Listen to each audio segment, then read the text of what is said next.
नमस्कार। आज का जो कॉन्सेप्ट जिस पे हम चर्चा करेंगे और वो है सुप्रीम कोर्ट का एक जजमेंट जो 1 अगस्त को यानी 2 दिन पहले दिया गया 7 जजेस की बेंच द्वारा। और इसमें ये जजमेंट है subcategorisation of schedule caste in schedule tribes. ये एक विवाद का मुद्दा रहा है और ये विवाद का मुद्दा इसमें ये रहा है कि कुछ कॉन्स्टिट्यूशनल प्रोविजंस भी हैं आर्टिकल 341 में, 342 में, उनकी भी हम चर्चा करेंगे। लेकिन पहले कोर्ट ने क्या कहा है और उसके इम्प्लीकेशंस क्या हैं, हम उसकी चर्चा करते हैं। कोर्ट ने 6-1 की मेजॉरिटी से, जो दूसरी 7वीं जज थी बेला त्रिवेदी, वो सहमत नहीं थी, लेकिन जजमेंट तो मेजॉरिटी का ही लागू होगा। कोर्ट ने 1 अगस्त 2024 के 7 जजेस के बेंच के जजमेंट द्वारा subcategorisation of schedule caste and schedule tribe को अलाउ कर दिया है। यानी कि अब राज्यों को ये अधिकार होगा, स्टेट्स को होगा, केंद्र को यह अधिकार होगा कि वे एससी और एसटी की कैटेगरी बना सके, जो ज़्यादा पिछड़े हुए हैं, जो कम पिछड़े हुए हैं, और रिजर्वेशन का आवंटन उसी तरह से कर सके जिस हिसाब से वो करना चाहते हैं। ये बात ऑलरेडी सुप्रीम कोर्ट ने ओबीसी के बारे में मान ली है, जो इसकी शुरुआत हो गई थी क्रीमी लेयर से, जो 1992 का जजमेंट आपने देखा होगा। शेड्यूल कास्ट और शेड्यूल ट्राइब के बारे में बात अटक रही थी और वो बात 2 प्रश्नों पर अटक रही थी। वो प्रश्न क्या थे जो कोर्ट ने तय किए? वो प्रश्न ये था कि क्या एससी और एसटी का कैटेगराइजेशन किया जा सकता है अथवा ये एक होमोजेनस ग्रुप है। इस प्रश्न के जवाब में कोर्ट ने कहा कि कैटेगराइजेशन किया जा सकता है, होमोजेनस ग्रुप नहीं है। ये होमोजेनस की बात कहाँ से आई? एक्चुअली क्या था, कोर्ट ने इसी मामले पर 2004 के एक अन्य अपने 5 जजेस के जजमेंट को चेन्नैया बनाम स्टेट ऑफ आंध्र प्रदेश को उलट दिया है। उस 2004 के केस में, चेन्नैया वाले केस में कहा गया था कि एससी और एसटी का सब कैटेगराइजेशन नहीं किया जा सकता क्योंकि ये एक होमोजेनस कम्युनिटी। दूसरा जो पॉइंट उठाया उन्होंने, जो दूसरा क्वेश्चन उठाया कि क्या ये कैटेगराइजेशन करने का अगर अधिकार है तो ये केवल केंद्र को है या राज्य सरकारों को भी है। इसमें कोर्ट का मत है कि ये राज्य सरकारों को भी है। ये बात क्यों उठी? ये बात इसलिए उठी कि हमारे संविधान के अनुच्छेद 341 में एससी में कौन शामिल होगा, इसके बारे में प्रावधान ये लिखा है कि एससी की लिस्ट पहली बार, देश में जो एससी होंगे उनकी लिस्ट पहली बार राष्ट्रपति जारी करेगा और फिर संसद को अधिकार होगा कि वो एससी की लिस्ट में संशोधन कर सके, राज्य को अधिकार नहीं होगा, ये लिखा है वहां पर। दूसरा आर्टिकल 342 है जिसमें यही बात है कि शेड्यूल ट्राइब के बारे में पहली लिस्ट राष्ट्रपति जारी करेंगे, उसमें जब संशोधन करना है तो राज्य सरकारें नहीं बल्कि केवल संसद ही संशोधन कर सकती है। ये चीज़ आड़े आ रही थी कि राज्यों को अधिकार कैसे दिया जाए। इसमें कोर्ट का मैं समझता हूँ दृष्टिकोण ये है कि कोर्ट ने जब राज्यों को अधिकार दिया कि राज्य जो है एससी एसटी की लिस्ट में बदलाव नहीं कर रहे हैं, लिस्ट तो वही रहेगी जो संसद ने डाली है। अगर 10 उसमें नाम है तो 10 ही रहेंगे, राज्य उसको 9 नहीं कर सकता और 11 भी नहीं कर सकता, लेकिन राज्य उसके अंदर ग्रुप बना सकता है, ये अधिकार दिया गया है। तो इससे ये बात बेला त्रिवेदी मैडम ने उठाई थी अपने जजमेंट में, जो अलग से डिसेंटिंग जजमेंट दिया है उन्होंने। तो लेकिन मेजॉरिटी का व्यू ये है कि हाँ, वो राज्यों को लिस्ट बदलने का अधिकार नहीं है, लिस्ट के अंदर कैटेगराइजेशन का अधिकार है। इन 2 चीज़ों में अंतर कर दिया गया।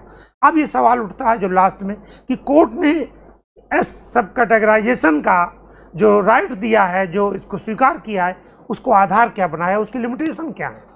इसमें जो मुख्य जजमेंट है उसमें ये बात, जो चीफ जस्टिस का जजमेंट है उसमें ये बात आई है, इन्होंने आर्टिकल 14 को आधार बनाया। कैसे?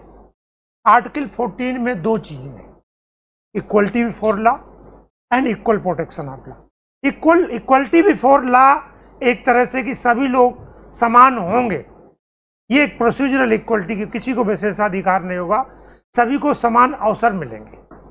लेकिन equal protection of law this talks about substantive equality, यानी इक्वलिटी ऑफ आउटकम, परिणाम का बराबर लागू किया जाएगा, यानी बराबर परिणाम आएंगे। तो सुप्रीम कोर्ट ने इसी को आधार बनाया कि जब आउटकम की इक्वलिटी हमें लाना है तो एससी में आउटकम समान नहीं है रिजर्वेशन का। कुछ जातियां अलग बेनिफिट ले गई हैं, ज़्यादा बेनिफिट ले गई हैं, और कुछ बिल्कुल नहीं बेनिफिट पाई हैं। तो ये क्राइटेरिया बनाया जा सकता है। उन्होंने 2 मापदंड रखे क्राइटेरिया बनाने के। ऐसा नहीं कि सब कैटेगराइजेशन का अधिकार मनमानी अधिकार है। सुप्रीम कोर्ट ने 2 क्राइटेरिया रखे हैं। एक तो पहले रखा है कि जिस आधार पर सब कैटेगराइजेशन किया जाए वो रेशनल या विवेक सम्मत होना चाहिए, यानी कि आप आंकड़ों के आधार पर ये निष्कर्ष निकालें कि सोशल इकोनॉमिक बैकवर्डनेस कुछ जातियों में ज़्यादा रह गई है, कुछ आगे निकल गए हैं। दूसरा, जो भी कैटेगराइजेशन करेंगे, दूसरी लिमिटेशन ये है उसका जिस उद्देश्य के लिए कैटेगराइजेशन किया गया है उसे सीधा संबंध हो, यानी उनके सामाजिक और आर्थिक विकास से उस कैटेगराइजेशन का सीधा संबंध है। कोर्ट ने साफ साफ कहा है सब कैटेगराइजेशन का मतलब ये नहीं है कि पॉलिटिकल आधार पर किसी जाति को इधर रख दो, किसी को उधर रख दो। और अगर ऐसा कहीं किया जाता है तो तीसरी बात भी है कि इस तरह का subcategorisation it will be subject to judicial review, यानी उसके मामले में अगर कोई प्रभावित पक्ष है जो मानता है कि गलत किया गया है तो कोर्ट उसको रिव्यू करने का अधिकार रखेगा। तो ये 3 सीमाओं के अंतर्गत ये अधिकार दिया गया है सब कैटेगराइजेशन का। यहाँ एक चीज़ और मैं बता दूं आपको कि इस अधिकार के आने के पहले जो अधिकार मिला है, अब इसके इम्प्लीकेशंस बहुत ज़्यादा हैं। राज्यों की राजनीति में भी होगा, जो नीतियाँ बनेंगी उसमें पॉलिटिकल मोबिलाइजेशन होगा दूसरे तरीके का। अभी तो पूरा एससी और एसटी ग्रुप एक होमोजेनस ग्रुप था, अब पॉलिटिकल मोबिलाइजेशन इस लाइन पर होगा कि कौन ज़्यादा आरक्षण पा रहा है, कौन कम आरक्षण पा रहा है, तो उसकी होमोजेनिटी टूट जाएगी, ये ख़त्म हो जाएगी। दूसरी चीज़ क्या है कि बहुत सारे स्टेट ने पहले से ही कर रखा था, राजनीतिक आधार मान सकते हैं आप, या राजनीतिक लाभ के लिए कर, जैसे जब ज्ञानी जैल सिंह मुख्यमंत्री थे तो 1975 में पंजाब में सब कैटेगराइजेशन किया गया था, जिसमें वाल्मीकि जो हैं और जो मजहबी सिख हैं उनको अलग से आरक्षण दिया गया था। इसी तरह ये बात है 75 की। 94 में हरियाणा ने भी किया, और तीसरा राज्य था आंध्र प्रदेश जिसने जो है भी इस तरह क्लासिफिकेशन किया। और ये जो वर्तमान इशू है ये आंध्र प्रदेश और तेलंगाना से संबंधित है। वहाँ पे क्या है कि 2 तरह की